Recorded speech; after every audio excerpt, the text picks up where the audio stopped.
Bismillahirrahmanirrahim. Assalamualaikum warahmatullahi wabarakatuh. Semangat pagi untuk kita semua. Alhamdulillahirrahmanirrahim. Hari ini kita bisa melanjutkan pada pertemuan ke-10 untuk mata kuliah Farmasetika Dasar. Pada pertemuan ke-10 ini kita akan memulai membahas bentuk atau jenis sediaan farmasi yang lain, yang berbeda lagi ya. Setelah sebelumnya kita membahas tentang serbu yang dikapsulkan, kemudian pil yang terakhir ya. Untuk pertemuan ke-10 dan ke-11 nanti kita akan membahas bentuk sediaannya itu adalah semi solida ya. Kalau yang tadi itu serbu dan juga ada padatnya di pil, sekarang yang semi solid atau semi padatnya. Oke. Sediaan semi solida. Oke, dari definisinya, bentuk sediaan semi padat yang digunakan untuk pemakaian pada kulit, baik yang kulit sehat, kulit sakit, ataupun yang lagi terluka, atau juga dapat digunakan pada membran mukosa. Membran mukosa itu bisa terdapat di hidung dan juga di mata. Bahan obat arus larut atau terdispersi homogen di dalam basis ya. Secara definisinya, suatu sediaan semi solida merupakan sediaan yang digunakan untuk pemakaian luar, obat luar, sehingga pada jenis sediaan ini etiket yang akan kita berikan itu adalah etiket biru ya. Semi solida itu adalah untuk obat luar, walaupun tidak menutup kemungkinan ada juga yang seperti nanti pasta ya, tetapi pasta juga biru juga, walaupun dia digunakan untuk menggosok gigi, misalnya di pasta gigi. Nah, apa saja sih bentuk dari sediaan semi solida ya?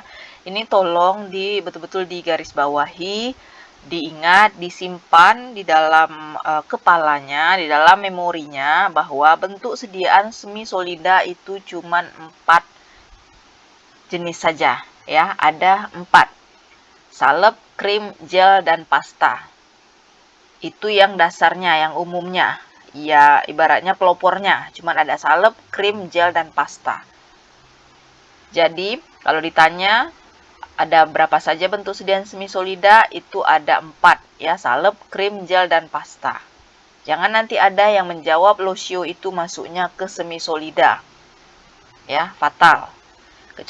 Kemudian ada inovasinya lagi, nanti ada emulgel, nano emulgel, seperti itu ya. Jadi pengembangan bentuk inovasi dari si gel ya, tetapi pelopornya itu hanya mereka berempat nih, salep, krim, gel, dan pasta.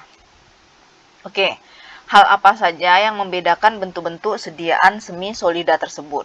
Ya, ini pertanyaan pertama. Hal apa saja yang membedakan bentuk-bentuk sediaan semi solida tersebut? Di sini Ibu rasa kalau pasta ini semuanya menggunakannya ya, minimal 2 kali sehari, pada pagi dan malam hari atau sore hari ya.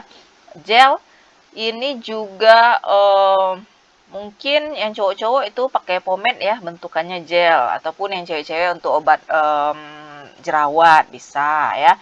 Kemudian krim rambut juga ada ya. Kemudian krim kulit ya, untuk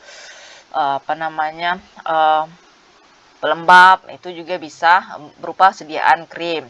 Salep yang sering pegal-pegal, tidak pun pakai sendiri, memakaikan untuk orang tuanya mungkin, apalagi yang cowok yang suka ini ya, main bola ya, futsal, ada yang kram atau segala macam, itu juga bisa dalam bentuk sediaan salep. Jadi Bu rasa mudah-mudahan ini semuanya sudah khatam lah ya, apa yang disebut atau sudah bisa menggambarkan ya, apa itu sediaan salep, krim, gel, dan pasta. Nah, mudah-mudahan juga ada yang sudah lebih dari atau keempat-empatnya sudah pernah dirasakan, dilihat dengan mata kepala sendiri atau digunakan juga ya, sehingga dapat menjawab apa saja perbedaan dari bentuk sediaan tersebut ya.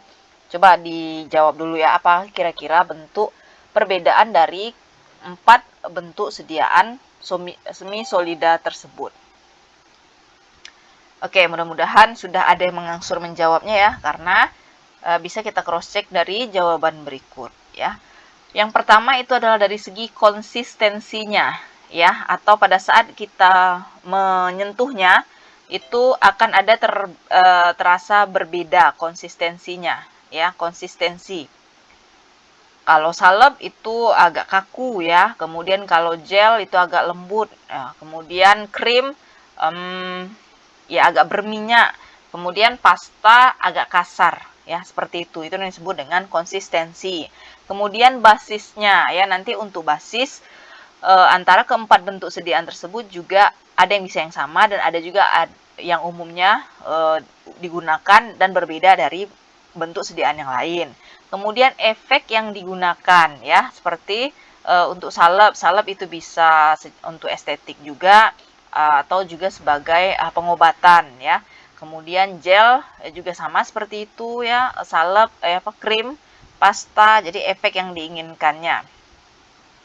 Apakah dia mendinginkan, mengobati, melembabkan, seperti itu maksudnya, ya.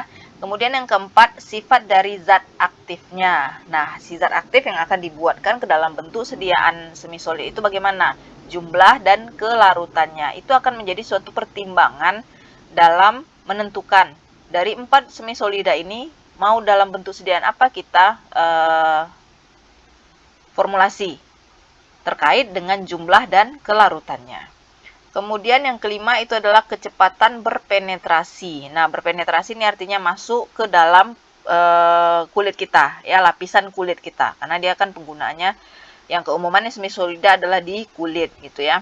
Oke, jadi yang kelima itu adalah kecepatan berpenetrasinya. Siapa sih yang lebih cepat? Yang antara salep, gel, krim, dan pasta. Itu berkaitan nanti dari basis yang akan digunakan dan juga sifat dari si zat aktifnya sendiri. Oke, mudah-mudahan ada beberapa jawaban yang sama dengan jawaban yang sudah Ibu jelaskan. Oke, lanjut ke tujuan penggunaan sediaan semisolida. Apa sih tujuan penggunaan dari sediaan semisolida? Yang pertama, dia memberikan efek fisik untuk apa? Pelindung, pelincir, pelembut, pengering, dan lain-lainnya. Yang kedua, efek khusus dari zat aktif seperti astringen untuk menciutkan selaput lendir, ya, biasanya ini untuk yang pori-porinya besar. Antiseptik ekstern, pemakaian toner atau cairan atau semisolid yang sebelum digunakan nanti bedak atau dan kosmetik lainnya. Kemudian keratolitik untuk mengelupaskan kulit-kulit mati, anti skabies ini seperti cacar atau jamur dan segala macam, gitu ya. Ada antifungi dan anti iritan juga. Jadi efek khusus ini ke farmakologisnya. Efek fisik dia tidak sebagai farmakologis tapi hanya sebagai penunjang, ya, pelindung. Misalnya krim, ya, krim tabir surya. Kemudian juga pelincir, pelembab dan pelembut kulit, ya. Jadi hanya untuk skincare lah ibaratnya, ya. Kalau yang ini adalah untuk ke pengobatannya. Oke, masuk ke karakteristik semisolida secara umum. Karakteristik sifat-sifatnya, gitu ya. Kalau kita ngomong orang nih, orangnya seperti apa? Tinggi, agak berbada, rambutnya lurus, hidungnya bangir dan segala macam, ya. Jadi semisolida juga punya karakteristiknya yang dapat kita ketahui secara umum. Yang pertama itu bekerja pada permukaan kulit untuk menimbulkan efek lokal, ya. Secara umum dia bekerja pada permukaan kulit. Efek lokal itu seperti apa? Antifungi, antiseptik ekstern, gitu ya, atau untuk pegal linu, gitu ya, analgetik. Kemudian melepas bahan aktif obat yang selanjutnya berpenetrasi ke dalam atau melalui lapisan-lapisan kulit. Contohnya antiinflamasi yang bekerja secara lokal untuk peradangan misalnya, ya. Dan yang ketiga itu melepas bahan obat untuk absorpsi sistemik melewati kulit. Contohnya sediaan transdermal nitrogliserin, di mana efeknya itu adalah sistemik. Ini dibuat dalam suatu sediaan patch, gitu ya, tetapi di dalam patch itu dimasukkan seperti gel atau ya seperti gel, ya, yang nanti akan meresap lama-kelamaan yang bekerjanya secara sistemik. Jadi ada yang bekerja secara lokal dan juga ada yang secara sistemik. Lokasinya di mana? Di permukaan kulit. Masuk kita ke komponen sediaan semisolida seperti pil. Begitu juga semisolida, dia juga punya komponennya atau komposisi formulasi untuk sediaan semisolida yang secara umum sama, itu terbagi dua, zat aktif dan zat tambahan. Cuma zat tambahannya ini penamaannya atau penggunaannya yang tentu saja sangat berbeda sekali dengan yang si pil. Jika pil itu ada pengisi, pengikat, pembasah. Nah, kalau di tambahan yang pertama itu adalah yang utamanya itu namanya basis ya. Basis, basis sal, basis gel, basis krim ya.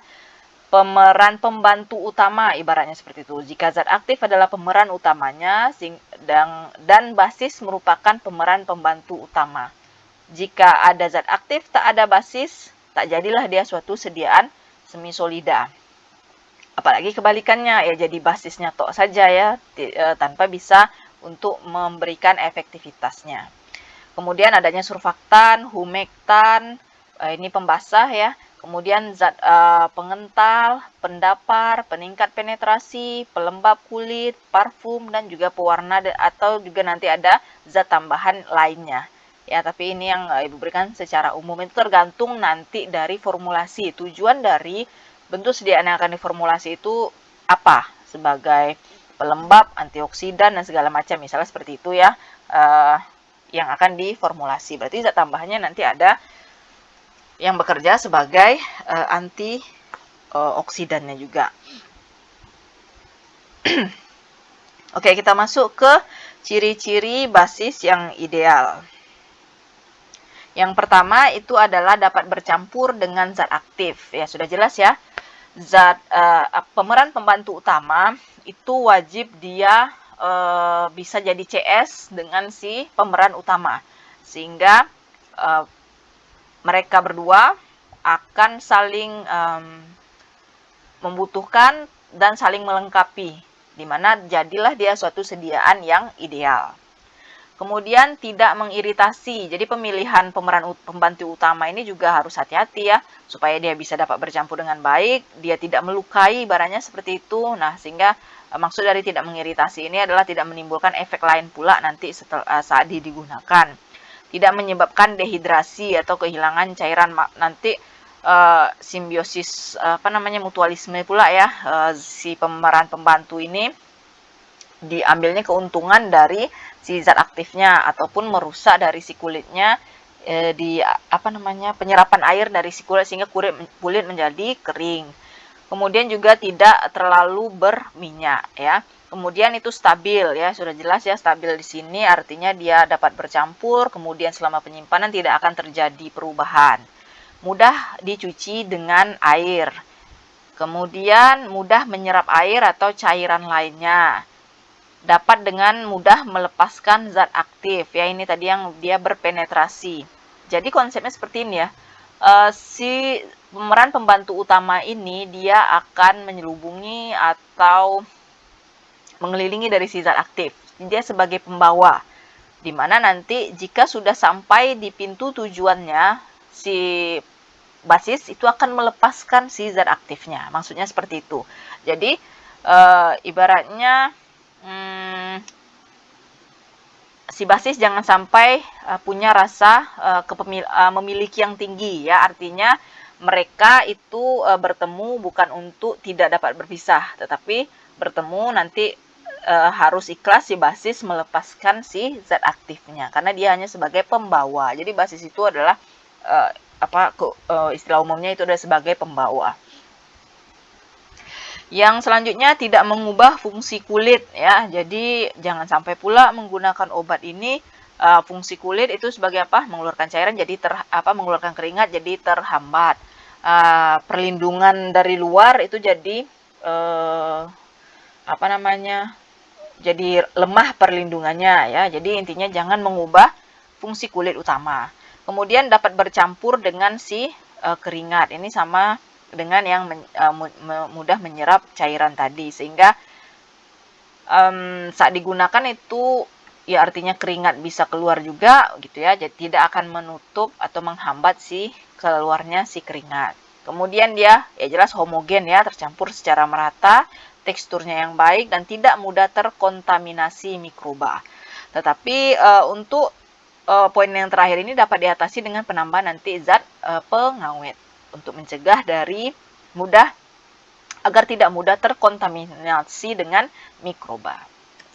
Oke, kita lihat ke dasar pemilihan basis. Yang pertama itu adalah kerja atau efek yang diinginkan. Jadi si basis tadi itu dia akan ditargetkan itu bekerja atau efeknya apa? Lokal apa sistemik gitu ya, sebagai ya. Kemudian sifat obat yang dapat dicampurkan.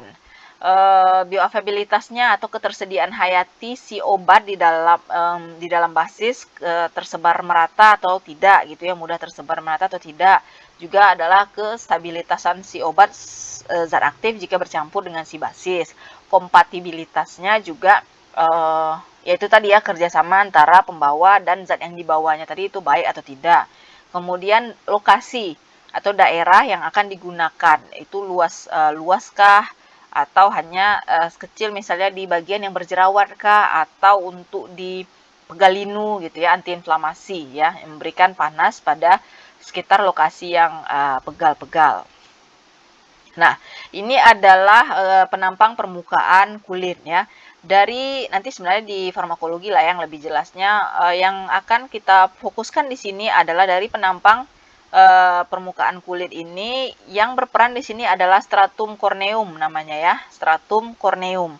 Dialah nanti, lapisan inilah nanti yang akan menentukan kemudahan basis membawa zat aktifnya untuk bisa berpenetrasi masuk ke lokasi kerjanya tadi ya, di bagian stratum corneum. Semakin tebal stratum corneum seseorang, itu semakin sulit lah dia nanti akan, semakin panjang perjalanannya, lama lah efeknya, seperti itu ya.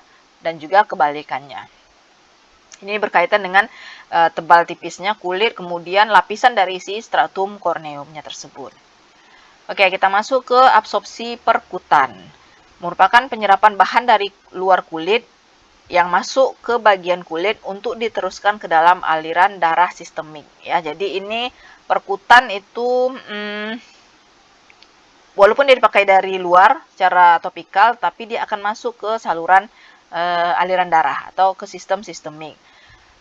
Absorpsinya ini dipengaruhi oleh sifat fisika dan kimia bahan obat serta pembawa yang digunakan. Ya sudah jelas ya, pemeran utama dan pemeran pembantu utamanya tadi. Tergantung dari kombinasi mereka berdua untuk bisa menjadi suatu terabsorpsi secara perkutan.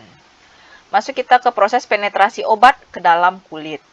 Komponen lemak dianggap sebagai faktor utama yang bertanggung jawab terhadap rendahnya penetrasi obat melalui stratum corneum. Ini tadi sudah Ibu sampaikan juga yang stratum corneum. Komponen lemak dianggap sebagai faktor utama yang bertanggung jawab terhadap rendahnya penetrasi obat melalui stratum corneum. Stratum corneum berlaku sebagai membran buatan yang semi permeabel dan molekul obat berpenetrasi secara difusi pasif ya, artinya dari tekanan yang rendah ke yang tinggi. Jadi usahanya itu lebih keras ya, lebih kuat untuk bisa dia berdifusi. Kebanyakan kondisinya adalah difusi aktif untuk proses di dalam tubuh. Sehingga jumlah obat yang dapat melintasinya tergantung pada konsentrasi obat dan kelarutannya di dalam air atau lemak. Ya.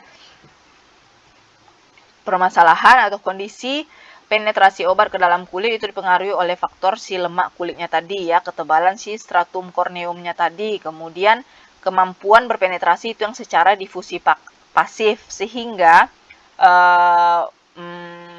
jumlah obat yang dapat melintasinya itu tergantung pada konsentrasi obat dan kelarutannya di dalam air dan lemak ya, air ataupun lemaknya. Penetrasi obat dapat melalui 3 cara ya, penetrasi transseluler menyeberangi sel, penetrasi intraseluler atau antar sel. Kemudian yang ketiga, penetrasi transapendangial atau melalui folikel rambut, keringat, kelenjar, lemak. Ya, yang keumuman yang terjadi itu adalah yang intraseluler atau antar sel, dia akan nanti masuk atau berpenetrasinya. Kita lihat faktor-faktor yang mempengaruhi absorpsi perkutan. Yang pertama, sifat dari obat itu sendiri, sifat dari pembawa, kondisi dari kulit. Nah, baru masuk ya.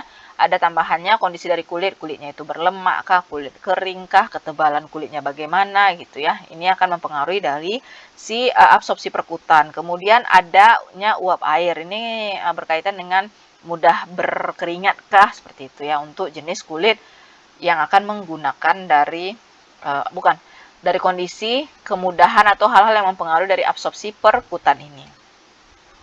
Nah, apa sih caranya supaya dapat meningkatkan absorpsi perkutan dari permasalahan-permasalahan yang sudah ada sebelumnya? Yang pertama, obat yang dicampurkan dalam pembawa harus bersatu pada permukaan kulit dalam konsentrasi yang cukup. Ini harus diyakinkan dia dapat homogen dalam konsentrasi yang cukup.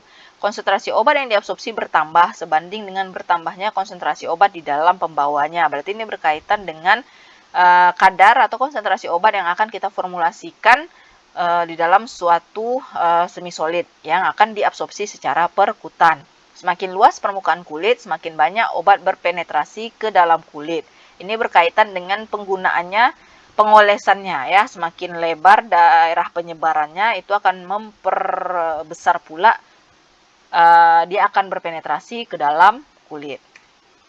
Yang keempat, bahan obat harus mempunyai daya tarik fisiologi yang lebih besar pada kulit daripada terhadap pembawa. Nah, ini yang Ibu sebut tadi dengan rasa memiliki yang tinggi ya, sehingga si pembawa itu tidak boleh memiliki rasa memiliki yang tinggi terhadap si zat aktifnya, dan si zat aktif harus memiliki rasa ketertarikan yang lebih tinggi pula untuk bisa berpenetrasi atau masuk ke dalam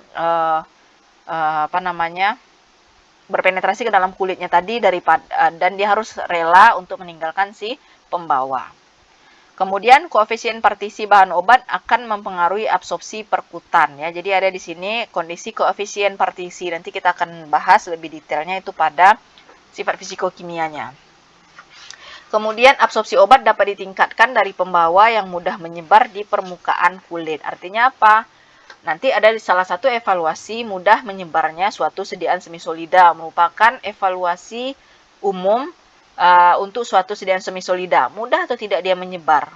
Kan tidak lucu ya kalau dia menggumpal-gumpal saat kita oleskan gitu ya, tidak mudah dia melekat di kulit.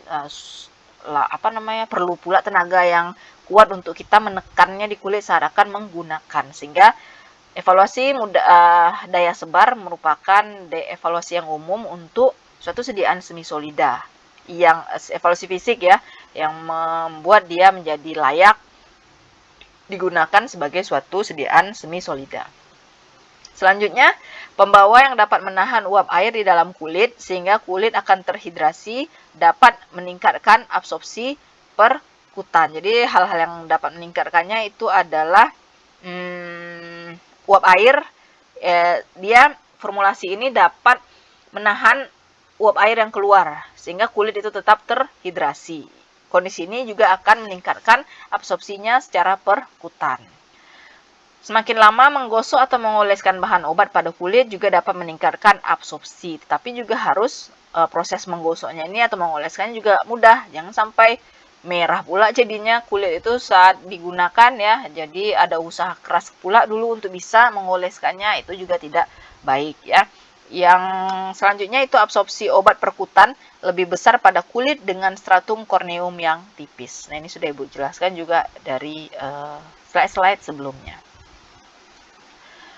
Oke, baik. Sudah selesai untuk pendahuluannya tentang si semisolida, jenisnya, ciri-ciri basis yang ideal, dan juga proses absorpsinya ya. Kita akan lanjutkan ke preformulasi ya, preformulasi dari suatu sediaan semisolida. Apa sih preformulasi? Pre itu adalah sebelum, formulasi, perumusan atau penyusunan atau peracikan ya. Di bidang farmasi, preformulasi diartikan sebagai langkah awal yang dilakukan ketika akan membuat formula suatu obat.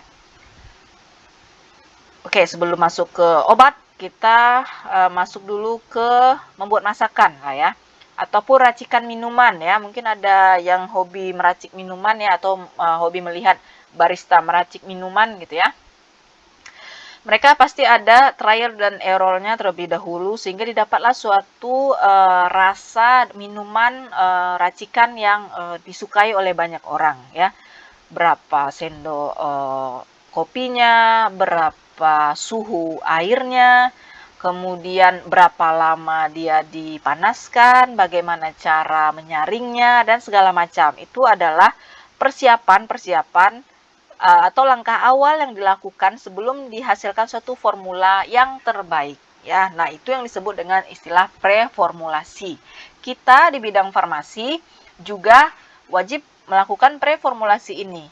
Ya, tidak ujuk-ujuk langsung kita tahu nih bahan ini sebagai basis, ini sebagai pelembab, ini humektan, ini sebagai zat aktif, ini sebagai pengawet. Kita tahu itu bahan-bahannya, kita langsung ambil saja dan langsung bisa jadi suatu sediaan yang stabil, baik secara fisiknya terlebih dahulu ya, kompak dia dapat menyatu. Itu belum tentu ya, sehingga akan ada beberapa langkah preformulasi terlebih dahulu ya. Untuk zat aktif, kita wajib mengetahui sifat dari si zat aktif, kelarutannya kah, koefisien partisinya ya, itu akan kita bahas pada slide-slide selanjutnya. Begitu juga untuk si zat tambahan. Apakah si zat tambahan ini dapat kompatibel dengan si zat aktif, inert dia, tidak menimbulkan efek yang merugikan jika dicampur, dan segala macamnya.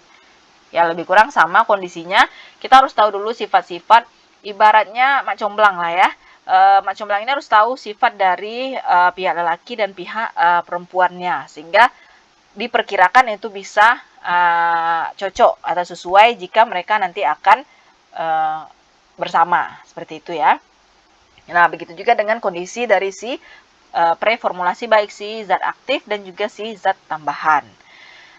Oke, apa saja yang kita kaji dalam preformulasi itu adalah karakteristik atau sifat-sifat dari bahan yang akan diformulasikan. Bahan-bahannya apa tadi? Itu adalah komponen dari formulasinya tadi. Ada zat aktif dan zat tambahan yang macam-macam tadi. Oke, kita akan lihat selanjutnya dulu ya, apa peran preformulasi.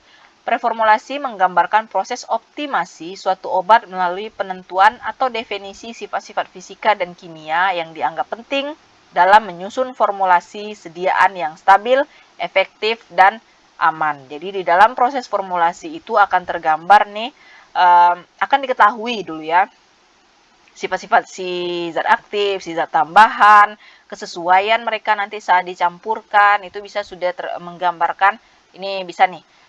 Kemudian ada nanti uji pendahuluan, dicobakan trial pertama, masih belum, kemudian apa yang dikurangi atau apa yang perlu ditambah. Nah, itu adalah dari peran preformulasi, menggambarkan proses optimasinya sampailah ditemukan suatu formula yang optimal. Tujuan preformulasi yaitu adalah untuk menentukan formula sediaan yang stabil secara fisiko-kimia dan secara biofarmasi ya. Stabilitas itu ada dua, secara fisiko-kimia dan juga secara biofarmasi ya. Jika kita berkaitan dengan suatu proses formulasi, kita membuat salep, salepnya tadi bagus, homogen, tercampur, secara estetik itu menarik dan ya disukai lah, artinya homogen dulu ya, tercampur antara si zat aktif dan si zat tambahan, itu yang secara fisiko-kimianya, stabilitas secara fisik, dan dia dapat bekerja sesuai dengan targetnya tadi. Jika dia sebagai antiinflamasi, dia berefek untuk bisa meredakan peradangan. Jika dia bekerja sebagai antifungi, dia dapat menghentikan pertumbuhan si jamur. Itu yang disebut dengan istilah stabilitas secara biofarmasi. Jadi untuk stabilitas kita kalau di formulasi ini juga gambaran nanti untuk penyusunan skripsi ya, jika di bidang tekfar tahapannya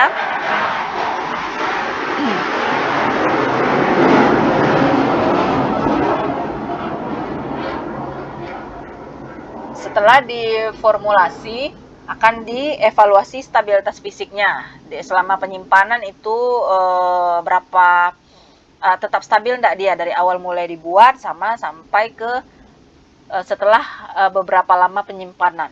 Nanti ada faktor-faktor atau parameter-parameter dari evaluasinya yang diharapkan semuanya itu sesuai. Plus minusnya ada, tetapi dia masih dalam persyaratan yang disesuaikan.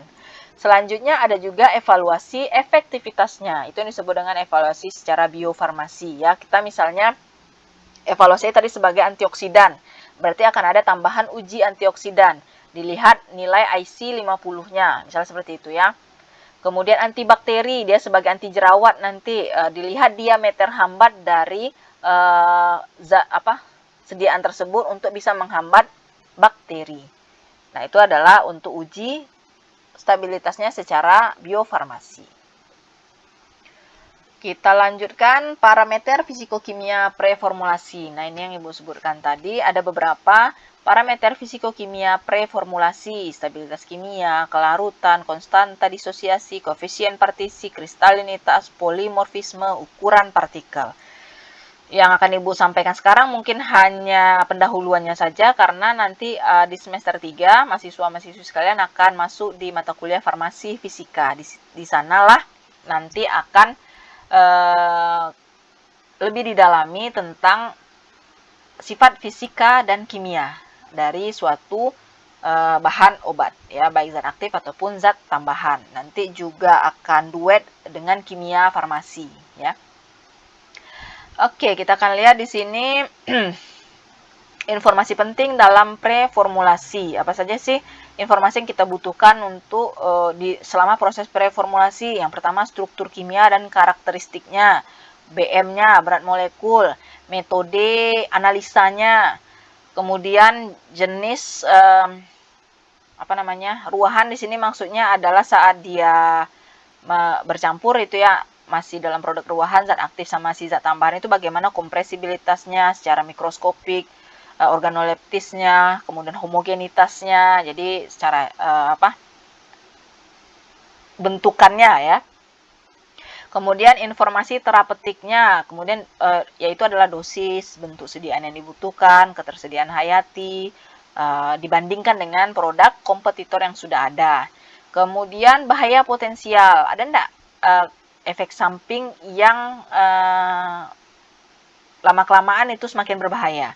Kalau yang namanya efek samping itu pasti ada seluruhnya ya, ibarat suatu mata uang itu ada sisi depan dan sisi belakangnya, ada yang baik dan juga ada yang buruknya. Tetapi ini bagaimana bisa didapatkan atau nanti kalaupun muncul bahaya itu tidak terlalu berbahaya sekali ya, masih bisa diatasi lah gitu ya. Kemudian juga adalah toksikologi. Nah, ini apakah menyebabkan yang berbahayanya itu misalnya di sini adalah keracunan ya, atau rusak di kulitnya tadi, melepuh atau segala macam. Ya, mungkin bisa dianalogikan dengan penggunaan banyaknya produk skincare yang tidak yang ilegal gitu ya. Efeknya bagaimana terhadap si penggunanya, nanti lama-kelamaan kulitnya melepuh atau segala macam itu ya, yang bukan malah memperbaiki tapi tambah merusak dari kondisi kulitnya. Masuk kita ke pertimbangan umum dari suatu preformulasi. Yang pertama, jadi setelah kita tahu tadi,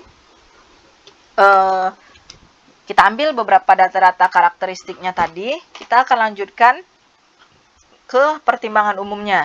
Jika akan kita melakukan suatu formulasi, pertimbangan umum dalam preformulasinya adalah kita akan tentukan nih dulu.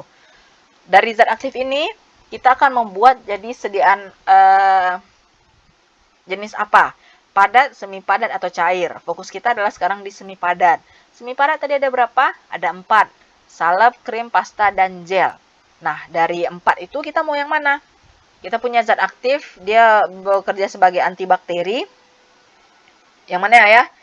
Krim, gel, atau pasta. Keumuman itu pilihannya adalah antara atau tidak. Kalau tidak krim itu adalah gel. Oke, kita ambil dulu yang 2 ini. Kemudian pemilihan bentuk sediaan tergantung pada sifat fisikokimia, kelarutan kimia, dan lain-lainnya. Nah, ternyata si bahan aktif kita ini dia sukar larut atau dia tidak akan transparan lah kalau dibuat dalam satu gel. Berarti pilihannya adalah ke krim. Ya, kita akan membuat, jadi pilihannya adalah di krim, tereliminasi lah yang si gel. Kemudian kerja obat yang diinginkan, kita mau pilih dia lokal atau sistemik. Untuk jerawat berarti dia yang lokal. Kemudian kondisi pasien, usianya bagaimana, jenis kulitnya, aktivitasnya, dan tujuannya ya. Itu bisa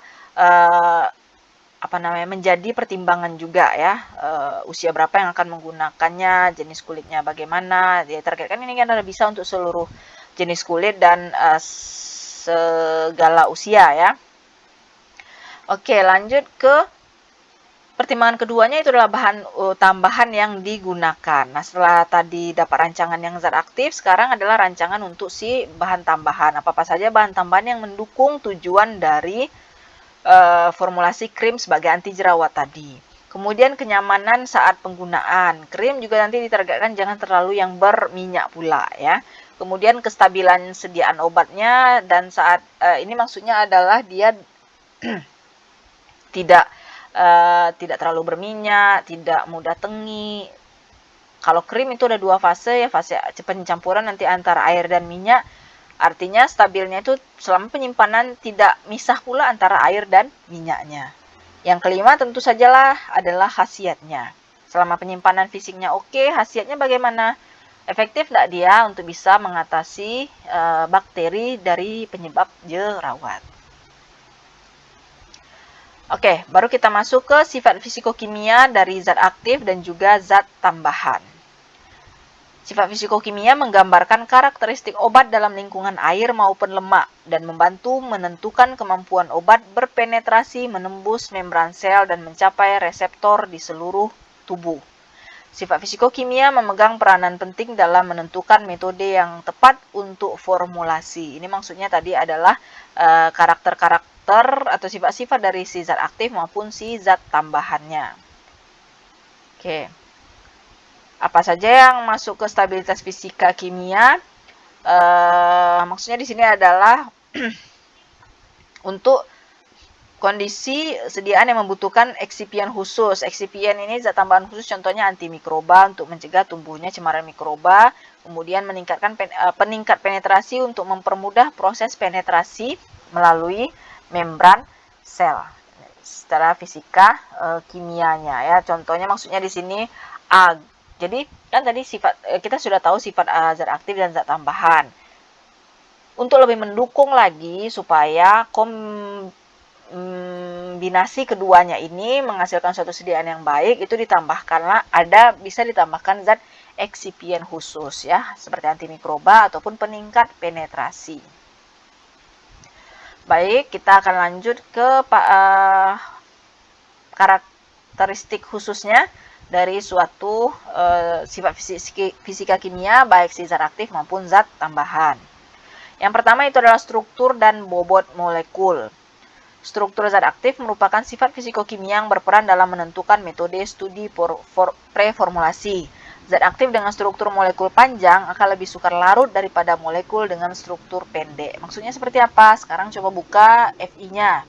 Terserah mau bahan obat apa saja. Cari 3 bahan obat yang berbeda. Setelah itu lihat struktur kimianya dari masing-masing bahan obat tersebut. Dan juga lihat BM-nya di bawah.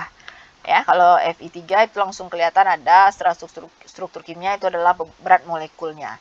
Nah, di situ ketahuan semakin panjang struktur molekulnya, semakin ribet percabangannya, dan semakin besar pula BM-nya, maka kondisinya coba lihat di kelarutannya. Sukar larut atau lebih mudah larut dia. Ya, itu maksudnya adalah di struktur dan bobot molekul. Masuk ke warna dan bau. Bau dari zat aktif obat merupakan hal yang penting dalam preformulasi karena kebanyakan zat obat yang digunakan sekarang tidak mengikuti keadaan alamiahnya, sehingga diperlukan adanya zat-zat tambahan seperti perasa, pewarna, dan parfum. Jadi ini kondisi dari organoleptis ya, dari si baik zat aktif maupun zat tambahan yang secara estetik nanti akan kurang menyenangkan, sehingga perlulah ditambah nanti sama perasa, pewarna, dan ataupun parfum, pemberi aroma.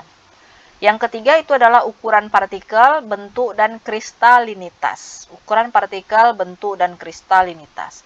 Ukuran partikel akan mempengaruhi absorpsi obat. Homogenitas sediaan semisolid, keseragaman bentuk sediaan padat, dan sangat dipengaruhi oleh akan sangat dipengaruhi oleh ukuran partikel. Obat dalam bentuk kristal lebih lambat melarut dibandingkan dengan amorf karena lebih banyak energi yang diperlukan untuk memecahkan kristal tersebut, ya. Seperti yang sudah Ibu sebutkan di awal, untuk penjelasan detailingnya tentang ini itu akan ketemunya di di farmasi fisika dan juga kimia farmasi nanti, ya. Intinya adalah si ukuran partikel merupakan penyebab baik atau buruknya suatu hasil sediaan, ya. Stabilitasnya, kemudian dari penampakannya atau secara fisiknya, ya. Dan juga si partikel ini dia punya dua bentuk pula, ada yang kristal dan ada yang amorf, di mana yang kristal itu akan lebih sukar larut daripada yang amorf. Itu kenapa? Insya Allah nanti kita akan ketemu di farmasi fisika untuk penjelasannya. Oke, di sini adalah contoh parameter fisikokimia untuk ukuran partikel, bentuk, dan kristalinitas. Kloramfenikol dalam bentuk suspensi. Kloramfenikol yang jika akan kita buat dalam suatu sediaan suspensi, maka bentuk kristal beta yang berperan karena lebih mudah larut dan diserap. Berarti si kloramfenikol ini punya kristal namanya alfa, beta, dan gamma, ya. Dan di antara yang ketiganya itu kristal beta lah yang lebih stabil, yang cocok diformulasi dalam bentuk suspensi.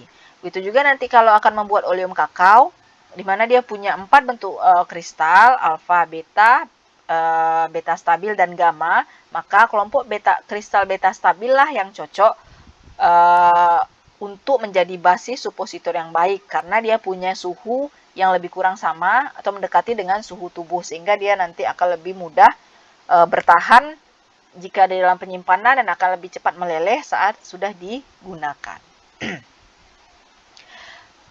Sifat fisikokimia yang keempat itu adalah suhu lebur. Suhu sangat berpengaruh dalam stabilitas obat. Suhu terlalu rendah ataupun terlalu tinggi dapat menyebabkan mudah terurainya si zat aktif. Suhu lebur terutama diperlukan pada pembuatan sediaan suppositoria dan juga kita nanti di krim. Nanti akan ada proses peleburan dari si fase minyaknya, ya. Itu akan mempengaruhi jika dia tidak tahan panas, ya, suhu leburnya rendah, berarti nanti tidak akan cocok untuk jika dilakukan peleburan gitu. Mengakibatkan misalnya strukturnya berubah yang akan merusak atau ujung-ujungnya itu tidak efektif digunakan sesuai dengan tujuan awalnya tadi. Yang kelima itu adalah higroskopisitas. Banyak obat-obat yang mempunyai kecenderungan untuk mengadsorpsi kelembaban udara. Beda ya, AD. Kalau yang di awal-awal itu absorpsi perkutan. Adsorpsi, perlekatan hanya pada bagian permukaan. Itu berarti siapa? Contohnya di sini adalah kelembaban udara atau uap air. Ya, dia hanya melekat di permukaan. Tidak akan masuk ke dalam. Higroskopisitas ini sangat mempengaruhi tolak ukur penilaian stabilitas kimia seperti kemampuan alir dan kemampuan bercampurnya atau kompatibilitas. Kalau dia bersifat higroskopis, tentu lama-kelamaan kondisinya akan basah, lembab, dan segala macam. Itu tentu akan mempengaruhi stabilitasnya. Kalau di semi solid nanti adalah mudah tengi atau segala macamnya itu yang akan menyebabkan dia tidak akan stabil secara fisik. Yang keenam itu adalah kelarutan dan koefisien partisi. Nah, ini yang dari slide sebelumnya sudah kita bahas, ya. Ada istilahnya koefisien partisi, penentu absorpsi dia perkutan, ya. Yang pertama itu adalah kelarutan dan juga koefisien partisi. Faktor-faktor yang mempengaruhi kelarutan, ukuran molekulnya, di mana BM tinggi, kelarutannya rendah, ionisasi, kelarutan minimum jika senyawa tidak bermuatan, polaritas, polaritas meningkat, kelarutan lebih tinggi karena air adalah solvent polar. Ini adalah jenis pelarut yang akan digunakan. Jadi ada non-polar, semi-polar, dan polar. Kemudian ionisasi ini berkaitan dengan senyawa itu saat dia terurai bermuatan atau tidak. Nah, tentang ionisasi juga akan kita bahas lebih spesifiknya itu nanti di farmasi fisika. Kita lanjut dulu. Zat aktif yang memiliki kelarutan tinggi dalam air, laju disolusinya cepat, sedangkan kecepatannya melintasi membran sel akan melambat. Begitu juga sebaliknya. Ini berkaitan dengan si ionisasi tadi ya. Nanti juga lanjutannya adalah koefisien partisi. Atau secara definisinya, koefisien partisi itu adalah perbandingan kelarutan dari suatu senyawa itu di dalam air sama minyak. Yang mana yang dia lebih tinggi kelarutannya, di dalam air atau di dalam minyak. Nah, kita lihat contoh yang di bawah pada poin pertama ini, semakin tinggi dia larut di dalam air, okelah laju disolusinya atau proses melarutnya tentu akan lebih cepat. Tetapi saat dia akan melintasi membran sel, dia menjadi lambat. Kenapa? Karena sel kita itu bersifat lemak. Jadi seharusnya adalah yang lebih baik itu adalah yang dalam kondisi bermuatan dia, sehingga dia lebih larut di dalam minyak lemak daripada di dalam air. Disinilah peran basis sebagai pembawa yang akan melepaskan zat aktif yang bersifat hidrofilik setelah membawanya melintasi membran sel yang bersifat lipofilik. Nah, ini tadi ya, si basis itu kan kebanyakan adalah yang berlemak. Dialah nanti akan menyelubungi si zat aktif yang mudah larut tadi itu, dibawanya sampailah ke pintu dia akan bekerja, dilepaskannya. Ya, itu adalah fungsi dari si basis sebagai pembawanya tadi. Efek larutan terhadap aktivitas obat tergantung kesetimbangan antara fase air dan lemak dari membran sel. Ini disebut dengan koefisien partisi. Ada ternyata ya definisinya di sini. Oke, yang ketujuh itu adalah konstanta disosiasi. Ingat ya, untuk kelarutan, koefisien partisi, dan konstanta disosiasi ini lebih detailnya akan kita bahas di insya Allah di semester 3. Semester 2 ya, di semester 2 untuk di mata kuliah farmasi fisika. Karena sebelumnya itu ada di semester 3 di kurikulum sebelumnya. Oke, konstanta disosiasi obat berpenetrasi melalui barrier membran yang bersifat lipofilik, suka lemak dalam bentuk molekul. Artinya apa? Hanya molekul lah yang dapat melewati membran sel kita yang bersifat lipofilik. Konstanta disosiasi merupakan parameter proses penetrasi obat. Semakin dia bersifat mudah larut dalam minyak, artinya dia bukan ion tetapi molekul, semakin cepat pula lah dia akan berpenetrasi. Obat bersifat asam pada pH rendah akan membentuk molekul yang mudah berpenetrasi. Begitu juga kebalikannya, obat bersifat asam pada pH tinggi, dia akan membentuk ion dan sulit berpenetrasi. Jadi nanti ini kaitannya kita sebagai farmasis akan menentukan si proses penetrasinya ini tadi ya. Kita akan merancang suatu komposisi, suatu sediaan yang maunya itu dia akan proses penyerapannya itu di lambung atau di usus ya. Jika pH-nya rendah, kita buat dia akan pecah jika dia bersifat asam, kemudian dia pecahnya di lambung pula, maka itu yang bagusnya. Dia akan membentuk molekul dan mudah berpenetrasi. Kalau dia pH-nya tinggi berarti basa, dia bersifat asam, tetapi bekerja pada pH yang tinggi, dia akan membentuk ion yang sulit berpenetrasi. Ya, ini mungkin cukup diketahui saja dulu sampai di sini, karena detailingnya itu akan kita pelajari nanti di farmasi fisika di semester selanjutnya. Oke, terima kasih. Alhamdulillahirobbilalamin, sudah selesai untuk materi pertemuan pendahuluan. Ini masih pendahuluan untuk suatu sediaan semi solid sebelum kita masuk ke pembagiannya masing-masing. Itu adalah setelah video ini akan dilanjutkan ke video tentang salep dan pasta. Jika ada yang masih kurang paham, jika ada yang ingin bertanya, itu silahkan tanyakan langsung di kolom komentar. Untuk selanjutnya akan Ibu jawab juga di kolom komentar. Atas perhatian dan kerjasamanya Ibu ucapkan terima kasih. Wassalamualaikum warahmatullahi wabarakatuh.